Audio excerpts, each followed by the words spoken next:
What's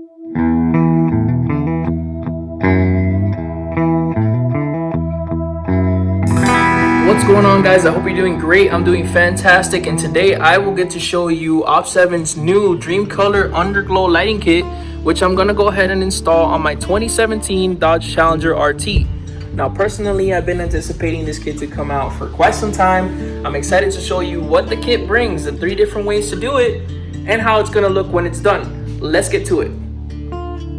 So the kit did include brackets and Velcro strips in order to secure the aluminum strips and the controller box into the car. It also did give me some zip ties.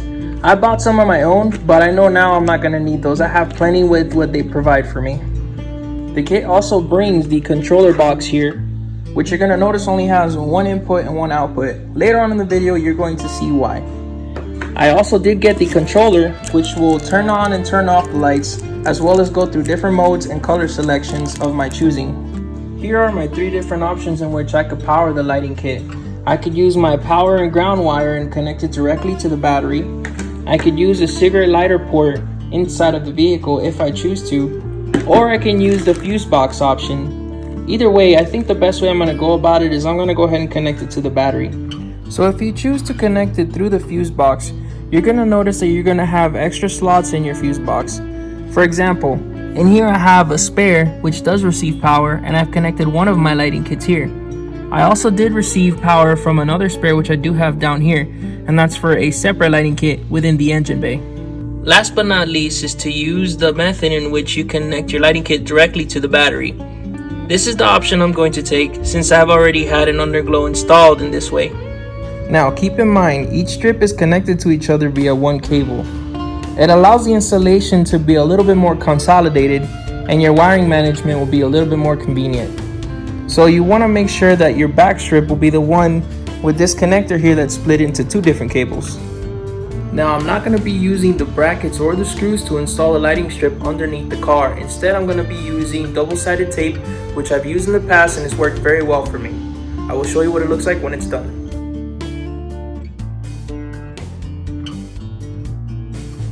I started off with the light strip that had the extra cable that will be connected to the controller box, and I put it in the rear of the vehicle.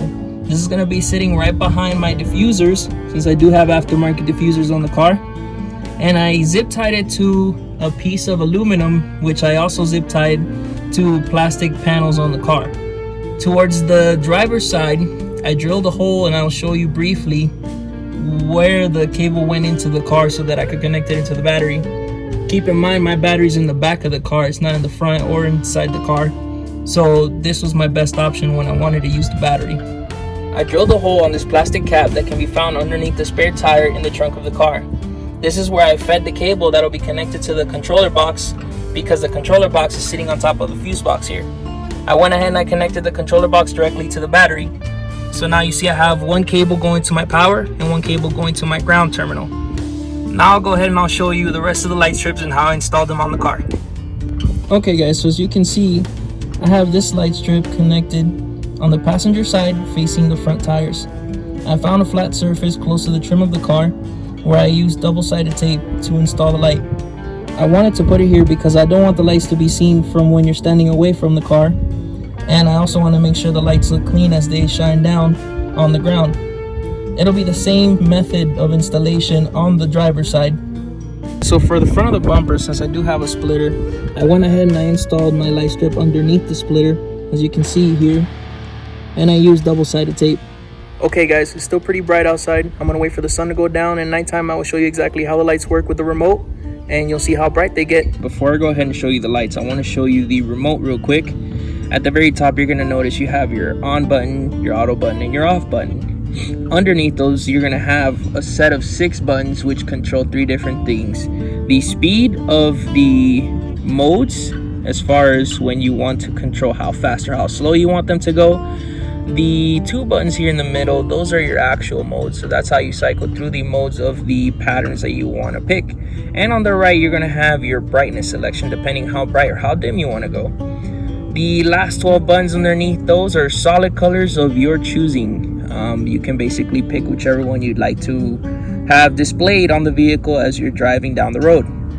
And as you can see, the last color I picked was green. Basically, you can cycle through your colors here. I'm gonna go ahead and do that for you.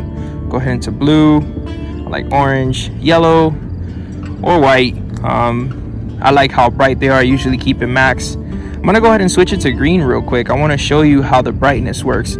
So I do have it all the way bright as it can go. If I try to go any brighter, the kit will blink white once, letting you know you've reached the max brightness. Same thing will be if you go a minimum. The minimum will go ahead and do the same thing.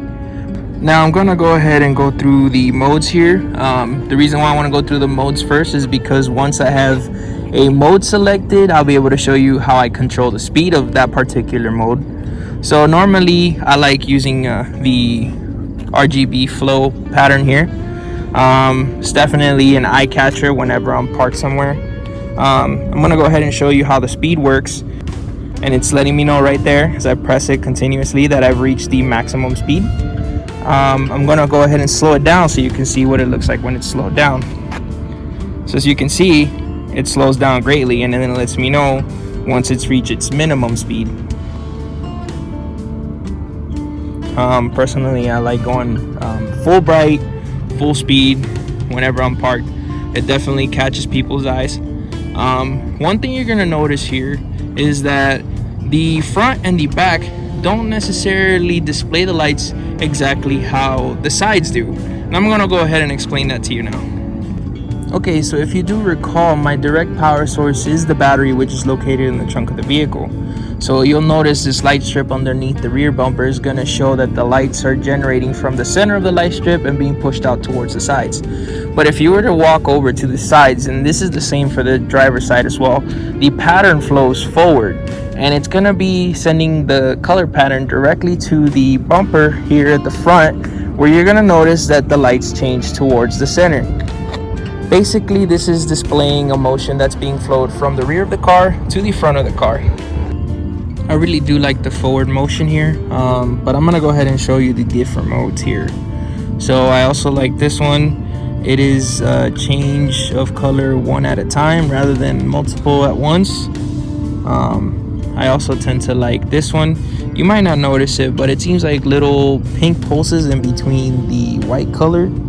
I'm just gonna go ahead and just run right through these. So as you can see, there's a variety of modes here that you can pick from.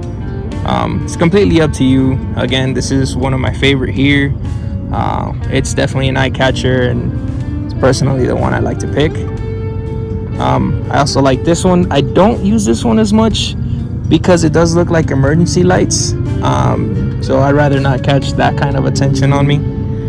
And of course, you do have other different types here.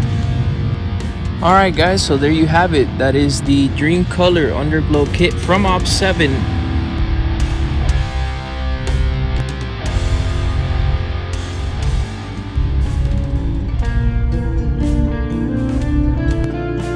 You're gonna enjoy your lights. I really wholeheartedly believe that. It's not gonna be difficult to install whatsoever. You're gonna definitely get a lot of attention here, and you're gonna enjoy it for sure. Again, that's gonna be the DreamColor Underglow kit from OPT7. And yeah, hope you guys enjoyed the install video. Feel free to leave comments down below, and we'll definitely get back to you on them.